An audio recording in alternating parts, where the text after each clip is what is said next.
যেন ভীষণ আক্ষেপ আবার আমি দিগ্বিজয়ী নই, শুধু একটা আশা আমি বুকে জড়িয়ে রব সারাটি জীবন তোমায় নিয়ে।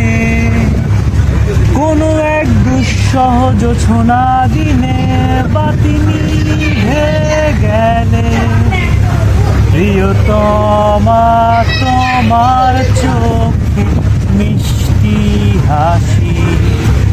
কোনো এক দুঃসহ জোছনা রাতে বাতি নিভে গেলে পরাণে রে যায়